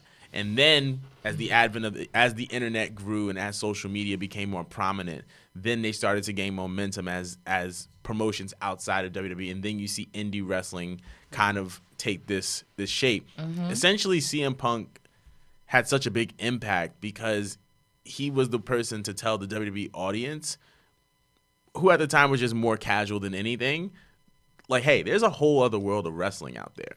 And had he not had that moment, God knows where we would be, because if you look at NXT right now, you look at the main roster right now, a lot of the guys that are being featured prominently are from these independent promotions. We're from Ring of Honor and New Japan and every other place. Now, Kenny Omega, though, I would say is definitely the in-ring performer of this decade. As far as matches, as far as the person who has had the best matches of the decade consistently, Kenny Omega. Him and Jericho, the story of him and Okada. Him and Okada story, yeah. It's just, I was about to say the 5,000 matches they had, not in a bad way, but they had like mad matches. They had mad matches, and all of them were excellent. And I feel like that kind of set the tone. That set the tone. That I feel like Kenny was also one of these people that were able to not only solidify one company, New Japan, and give them credibility, but the moment that he announced that he was going to be in AEW, that solidified them as a legitimate company, not as a WWE competitor. But he was able to assign credibility to a company, and there aren't a lot of wrestlers who can solidify two major wrestling companies outside of WWE. Okay. So those are my picks, but AJ is just honorary mention because he's fantastic. It's not honorary. I got three. First one is Daniel Bryan. Mm-hmm. Yes. Because he took a lot of the bumps. He took a lot of the bumps that CM Punk was also taking as far as being an indie star. And Daniel Bryan was the one that basically telling everybody that I may be an indie star, I may be a lot smaller, because he was a lot smaller than CM Punk during the time. I may be a lot smaller, but my in-ring gonna do the talking. If all the people say I couldn't talk, I'm gonna get better, and I'm gonna bring it in. He won no matches on NXT when it first ran, and his first time when he was first one of the original contestants, but his matches mattered. Oh yeah, game show NXT. Yeah, game show NXT. So him doing all of that, and even him after still putting in the work in, still making the best out of every situation, I gotta give him the props saying that, dang, he is like one of the indie stars that we could always depend on in ring and out the ring. CM Punk was the guy where he shed a lot of light that no one was talking during the time, and he was basically the Malcolm X to Daniel Bryan on Dr. King, because he was the one who was saying whatever he had to say inside and outside the ring. When I call Cabana, explaining certain stuff, what's happening, and bring awareness to certain stuff. And even him being one of the longest reigning champions in modern day time, he carried that. And I had points he bring up like, dang, at the end of the day, even though I'm not a WWE guy though, even though I'm carrying the one of the top champion, their guys always overlapping me. And the third is actually a group, is the New Day. And what the New Day did for black culture, it's amazing. Because they shed light to and like they said, I don't have to be a crime time to be entertained on television. I don't have to carry what traditional route what every other black wrestlers has to follow. Oh, we got to put a little twang in my talk. I got to say, yo, I got to speak improperly. No, one of them has a doctorate degree. They all went to college. They did what they had to do. They all came from great homes. Yeah. So for people who may not able to fit that mold of a crime time, they certainly fit the mold of the New Day. Yeah, I like gangster rap, but at the same time, I like My Little Ponies, and occasionally, like, I like to eat waffles in my underwear and watch cartoons all day. Okay. You feel me? These are certain stuff that New Day allowed you to be comfortable in your blackness in wrestling. Yeah. Now, look at the rise of my son, the heading god from Warriors of Wrestling, B. Look at the rise of a group like Prolific. Look at the rise of Yaya. Like, these are different kind of black people in the industry. Alternative black people. And look at guys like my brother in the industry. Look at the guys like me where, like, yeah, at the same exact time, I probably would tell your girl that she look good. Same exact time, I'm going to smoke some weed. The same exact time, I'm going to read a Bible scripture. And I'm going to go on the podcast and talk about wrestling. Shondo. You feel me?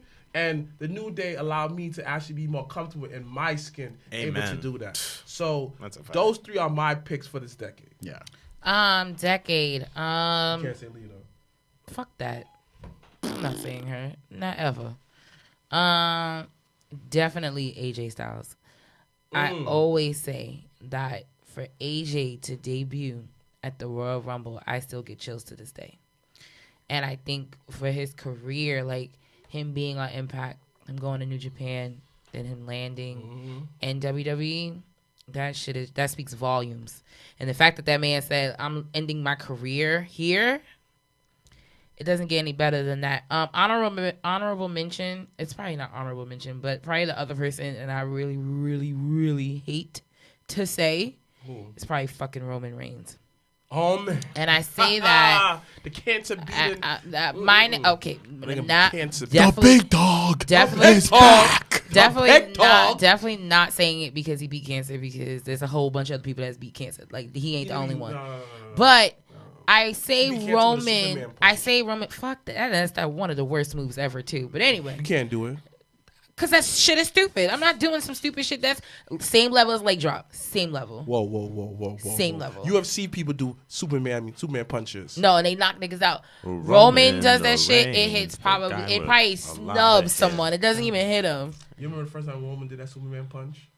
I don't. Because when the Shield Shit is debuted, whack. I stopped watching wrestling for like a year. Oh, why? ¿Por qué? Like 2013, I just thought it was boring. Okay. That's I was fair. bored. And then I came back SummerSlam 2014 because he invited me over. Oh, like, that's hey, nice. he was like, hey, come watch SummerSlam. And I was like, okay. And then I got back into wrestling. What was going on That's during that time, nice. 2013? I don't know. 2013. What was that time? I missed all of CM Punk's reign. In 2013. Damn. Oh, yeah, you done missed Yeah, I missed. That's mad I funny. missed all of CM Punk's reign. I missed the Shield. I missed the Cody Dusty thing. Cody Dustin. Yeah, Goldust. I missed all of that. Oh, that's fine. Yeah. You can go back on the WWE Network cheap plug to watch that. But I say Roman. Get the free version coming out.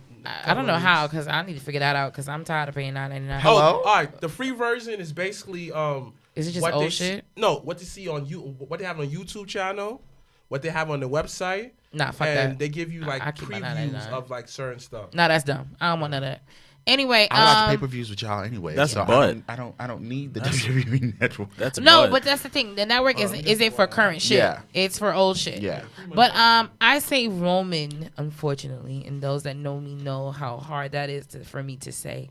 But I say Roman because just looking the bigger picture, coming from the Shield, making an impact like that with a whole group of men, being able to destroy legends, him defeating Undertaker in my face in Orlando, him being able to win the Royal Rumble amongst probably the worst time to win it and still come out of that alive. Just overall what he's done, I think, for the business within the last 10 years, I definitely think it's a kudos to him. And I think, him being able to put certain people over, him being able to be I don't always agree with the title reigns that he's had. I'm not even going to hold you to it. I don't. And I still, to this day, don't think he should have won that Royal Rumble in Philly. That's just here or there. But Daniel Bryan was in that, right? Yeah. And actually, it was the Royal Rumble, honestly, Bray Wyatt should have won. once again, neither here or there. But didn't Bray Wyatt get his championship at the Speak Elimination into the Chamber? goddamn mic. But he got a championship at Elimination Chamber. Yes, but we didn't. Once again, you didn't know. But regardless, you were just like, "What the fuck? Roman wins? Damn, he goes straight to Mania? What type of shit is this?" But I will say that the effect that Roman has had on the business, big dick effect. I'm not saying that. Is definitely one to be acknowledged. And I can give kudos where kudos is due. So I definitely AJ, Roman, definitely Sasha Banks on the female side. Absolutely. If you don't say Sasha Banks, then you're a clown. Fourth one, honestly, we didn't mention. Low key Brock Lesnar. Say what you want. Lesnar. Bro, he returned at the beginning of the decade, came and collected his bread, and is just walking around like I can do what I want. Shoot. Yeah. Brock Lesnar. Yo! He's my dark horse because of the fact that he beat the streak. That's within the decade. Fuck that, but I gotta acknowledge that He is the best wrestler in this decade. he's definitely won. He won Money in the Bank recently. Yeah, this year. Which was hilarious. No, last year. That was This year. jokes. That was Pushed the ladder hilarious. over. Just said fuck all this and climb. The first time I've fact ever that he- seen Brock Lesnar climb a It fucking ain't kind of ladder. hardcore match. Like, that. Like seriously, I don't like- even think Wrestler Brock did that back Right, in like the early Wrestler Brock 2000s. barely took bumps like that. So him getting on the ladder and then he probably don't even like heights, low key. So just Brock Lesnar overall, and say what you want about Brock being part time or whatever the case might be. He is a dark But I need horse. everyone to keep that same fucking energy when you talk about The Rock and when you talk about Cena, when you talk about half these niggas that were part time legit. And I always say the catalyst of CM Punk's exit was him losing to The Rock at that Royal Rumble. That's a fact. I don't care That's a what fact. anyone says. That was definitely a catalyst. They should've did that. And it was a spit. It was a spit in his face, which is why when CM Punk really said, like, when he did what he did, I was like, well, they had it coming, like, and it's kudos to Punk because the only match, WrestleMania 29 was my first WrestleMania. The only match I remember was Punk versus Taker. The only one, Yo, question. hands down. Besides the main event because Question. it was the dumbest shit in the world. Question. Tell me what you think. Think about it right now. She's right. Because I'm thinking about going back in my lexicon, I'll listen to T.I. podcast more often, learn those big words he be using. That's the only match I remember. Yeah, The only match I remember CM Punk. remember And it was the nothing else. build up because that was right when Paul passed, and they brought that iron shit to real life into storytelling. It was probably one of the best build ups that year for WrestleMania 29. Yeah. And once again, I do give Punk. Did y'all know about the Punk story that happened to me No. I in don't. Chicago? Oh, yeah. You wrote it on Facebook. Oh, yeah. You met him? Shit was hilarious. Yo, we locked eyes. Like we had a whole eye conversation. It was the funniest so shit. funny. Wait. In WWE Chicago. Punk or No, like Punk like 2 weeks ago. Like him probably coming back from LA to Chicago. How you look? Like fucking CM Punk. That's how I knew. I was like, Right. I literally, I'm trying to find my friend in the fucking airport, and I walk in, and that's how God works. Because I was actually not supposed to walk that direction. I was supposed to walk the other direction. When I walked my little ass that way, because I thought that was the way to go, and literally he's going this way, I'm going this way. We lock eyes because I got my NWO shirt on, so he knows I'm a wrestling fan. So I did one of those like we head nodded and then we just walked past. Like it was one of those like fast moments because I'm not. Did Bottom- he smile? Yeah, I'm I'm not. saying. Yeah, I'm not. Bottom not lip even quivering. like crazy, but I'm not one of those You like just in like- the airport. You saw that? Yeah, You saw that bottom lip quivering? You saw it.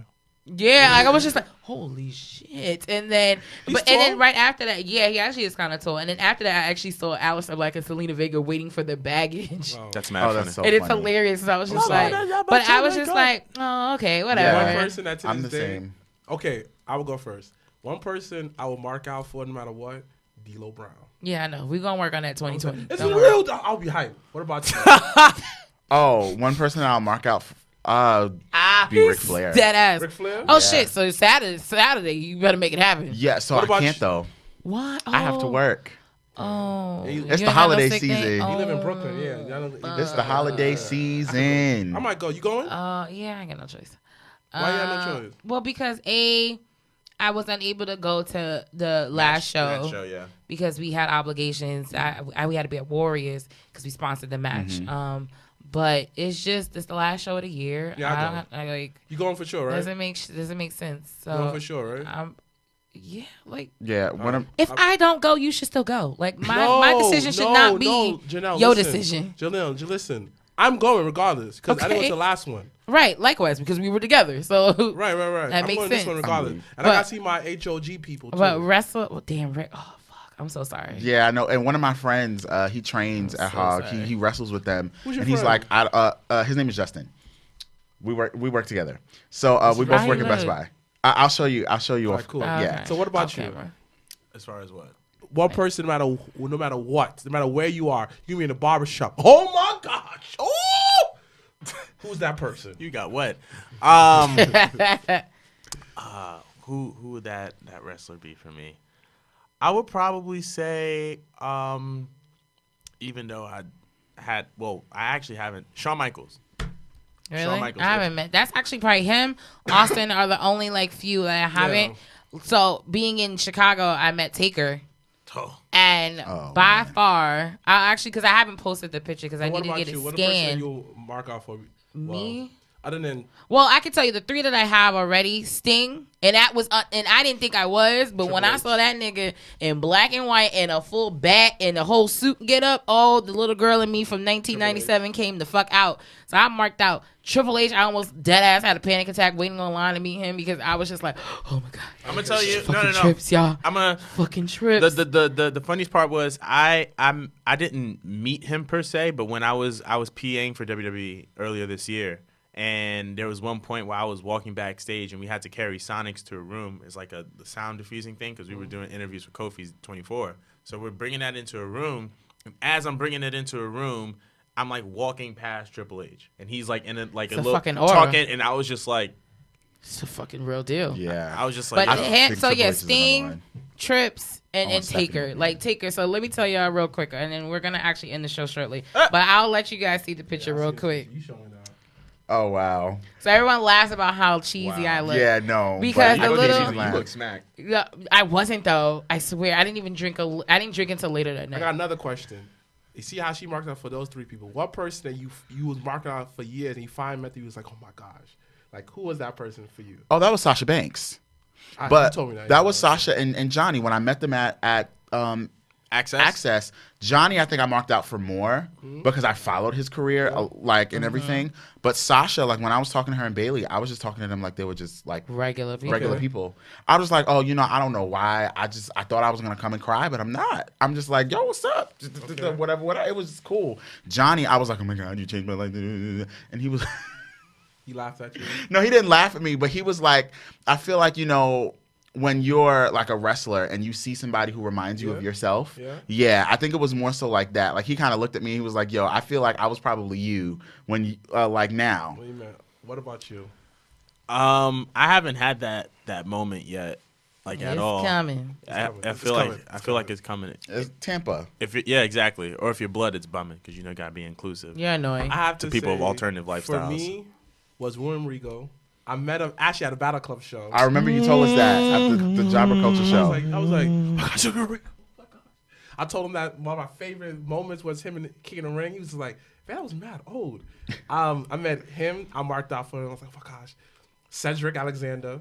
Like, Yeah, it was weird. I'm I was like, why marked the out fuck for did he him. just Yo, it was wild out? mad random seeing him. He It was chilling. not as random. To me, It's it was not random. I didn't expect him to see him because we see Swole. We talk to Swole all the time. Tasha Steele, Faye Jackson all the time. To see him in the cup with the glass, I was like, oh my gosh, that's Cedric. Took a picture with him and everything like that. Oh. I cannot. He was wet. Third person, yeah. He was yeah. wet. Third person, Moist. That was just like, oh my gosh, I think I low-key overtalked. There was 2. They put in the same category. Johnny Impact. Yeah, Marked when out he for met, yeah, because we have a picture. I think it was at the HOG show. I It was was when smiling. HOG did the show with Impact. I remember that. And we went to go meet Moose because I was like, let me slide my number a little bit. But anyway, and then Johnny Impact, and this nigga here lost his whole shit. Like, oh my god, Johnny, I'm a huge fan. I was like sitting here like, Mind you. What? what? Mind What? you, I'm like, I went to like the 13-year-old, 14-year-old version of me going on my little G1 phone. I was 19, my G1 phone, dialed on interviews him, memorized his lines, and finally, It came all together. Tommy Dreamer. Yeah, he low key marked out for Tom. It was weird. I marked out for him too at the No Limit show. You have to understand, I made Tommy Dreamer in every game any game I played. Like when he won, he was like, "You're always my creative character." I was like, "What?" When he won the ECW championship in WWE, I cried, son. I go back and watch him win the ECW title in original banner every time. Tears. Down. Wow. I love him. But real quick, because I have one more question in the show. But when I met Taker, so my shout out to my friend Angie. You know I love you, Ange. She's from Chicago, and actually I met Angie through wrestling. She was at a Battle Club Pro show 2 years ago. When the British Strong Style. That was the only reason why she went, because she loves Pete Dunne. Oh, nice. So me and her, we were thick as thieves. So knowing that Taker was doing this random ass meet and greet, because he rarely does meet and greet. So I was like, fuck that. We got to do this. Right. Split the ticket, whatever. So we're online. And I'm cool as a cucumber. I'm like, because I know she's going to mark the fuck out. Yeah. She's like, I don't know what we're going to say to him. I don't know what we're going to do. Like, whole time. And there was this guy that was in front of us giving us, like, one-liners to tell Tigger, like, the most inappropriate one-liners you can ever think of. That guy was telling us. And it was it was jokingly. It was so funny. So we finally get this, like, 2 people in front of us. Like, we're almost there at that finish line. And that's when my nerves kicked in. And I was just like, fuck, we about to be the Undertaker. Oh my God. Like, I couldn't even hold myself. So literally, she's like, but you got to walk in first. I'm like, bitch, really? I got to walk in first? So I walked in first. And for me, Taker is deep for me because he actually used to scare the fuck out of me as a kid. Like, I used to hear the theme song and see the urn and see Paul, and I used to literally run. The fog. I used to run back into the other room because I was so scared. Oh, my God. So for it to come, and then, then I started to really, really love Taker after that. And then, so when I met him, he's, first of all, tall as fuck. Tall as fuck. You met him too? And he's... No, I haven't met him. And he has a super thick Southern accent. Like, from Texas. The super thick accent you can ever think of. Yeah, that's smart. So the only thing I can say was like, can I have a hug? Like, gave him the best hug. It was like, it wasn't the same like Triple H hug, because Triple H hug was definitely 10 seconds more than it needed to be because it was inappropriate on my part. But gave hug to Taker, and then my homegirl Angie followed up with the hug, and then we took the picture, and that was it. And then, but what was funny is because y'all know I'm really like particular about my pictures. So I told the guy, I was like, because it was a professional picture, it was like one and done. So I was like, but are we cute though? Like, did the picture come out right? He was like, perfect. And I was like, but if it's not, I'm a tombstone pile drive you. And Taker says, and I quote, you heard what she said. I was like, period. And that's all you got to say, period. Like, Taker gave me the validation, bitches. That's up there when like that was the W of all time. That's up there when the Road Dogg told us, oh, you didn't know. Yo, when Road Dogg said that shit to us, we lost our marbles. He was like, oh my God. But last question to the table real quick. What's one wish that you have for 2020 in wrestling? Ooh, that's an interesting question. That is an interesting question. And I'm gonna ask that question the next few weeks.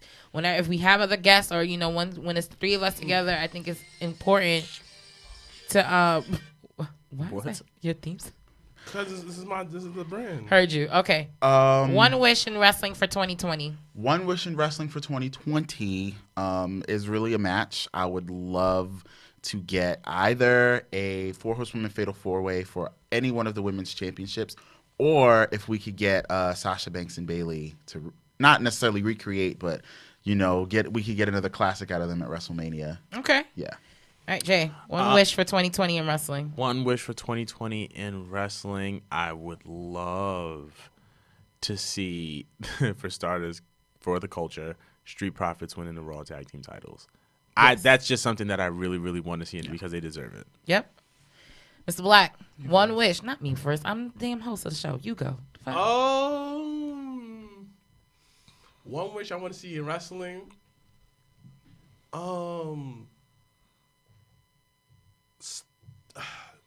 Let AEW grow. I just feel like I kind of reach a point where I listen to shout out to Barry and Marks, and I came to a conclusion like, nigga, everybody needs to shut up about AEW and just let it rock. Like, it only been on TV for like 3 months. So my little rebuttal about it real quick is that if the roles were reversed, people would shit on whatever was new either. It was new too. That's a fact. No. It's just like what they did to Lucha Underground. But I really reach a point where like everybody needs to shut up on both ends. Like the positive, the negative, just like let this company do what it do. That's it. That's like one of my only wishes. One of my wishes for 2020 is just more unity on the indie scenes. I agree. And not just in the Northeast area, but definitely, you know, us, you know, getting to know a lot of the guys in the South and the Carolinas, like their world of indie is totally different than ours. What's the difference? The unity. Like how if we're all at a show, you will see 3 or 4 owners at the same show chopping it up. Cool. Down South, that's a negative. Like, you won't, if you on one show, that's the one show you own, and you're not going to be on nobody else's show because they don't want you on that show. That's crazy. And my wish is just for more independent promotions to really dig deep and start putting on guys that they never put on, and to look at different, you know, styles of wrestling across the board. Like, my wish is honestly to see a lot of people that I know be put on, you know, even if it means a tryout, even if it means being on, you know, winning a title. Like, the, you know, shout outs to Prolific, Marcus Marquis, and Isaiah Wolf for winning the tag team titles, because that's something I wanted for my boys for the past 3 years. Yeah. So to see that before the end of this year was definitely something, you know, worthwhile. But my wish is more unity in just the wrestling community in general, and just all of us banding together. There's strength in numbers, and I just believe that we do better together than apart. We do. But in ending that, you guys give yourselves the quickest cheap plug where everyone can find you and, you know, your next episode and all that jazz. Really quickly, Culture 316. You can find us on Instagram, Facebook, Twitter at Culture 316. You can find me at Who's Angelo Carter. You can find him at Jay the Creative. Our next episode is Sunday. Sunday at 3 p.m. Always Sundays at 3 p.m. unless I have to work. Also, I want to give a quick shout out to our team, Whitney. Shout out to Whitney. Shout out to Nora. Thank you guys so much for being a part of the brand, and thank you guys so much for having us. Yes. Oh, there's no way. Really quickly, right? Oh, no I met problem. Janelle last summer. Because it was I just came home from work. I had seen Dre outside of the Madison Square Garden MSG show last summer. Met Janelle. It was like a really quick thing. She was like, yeah, you guys gotta come out. We went to our first JobberTears show for the Royal Rumble. I've gone to almost every single one of them. You guys are awesome. Thank you so much. Once again, we can't do anything without you guys' y'all. support. So thank you guys. Thank you for coming. Thank you for coming here, because Tolerate this shit ain't us, easy. like, I know this is Tolerating not him. y'all level Tolerating of him. like It's comfort, really especially with my mouth. Jesus Christ. Your mouth ain't that bad. Anyway, Don't show your pastor this episode. I do believe next week we have a very, very special guest. So if you have not already heard the Shad JTG. Gaspar interview, I do believe next week we'll have JTG. JTG. So That it's is gonna so be the fire. second Bringing part. the hood to you. So crime time. What you gonna do? Crime time in full They read his effect. book, right? To you. JTG's book. No, never. Definitely I gotta must get read. it. But once Fire. again, thank Christmas you to gift. Culture 316 for joining us on this week's episode of the JobberTears podcast. We're coming down to the wire of 2019, so stay tuned to what we have going on. And then once again, we will be at Legends Bar on next Sunday, July. Jesus, I'm back in the summertime. December 15th for TLC. 10 to 11 care. But once again, as always, I'm Janelle from HR here with Mr. Black and the amazing gentleman of Culture 316. Hashtag Black Excellence. Hashtag we're out. This shit's fire. It's the JobberTears podcast.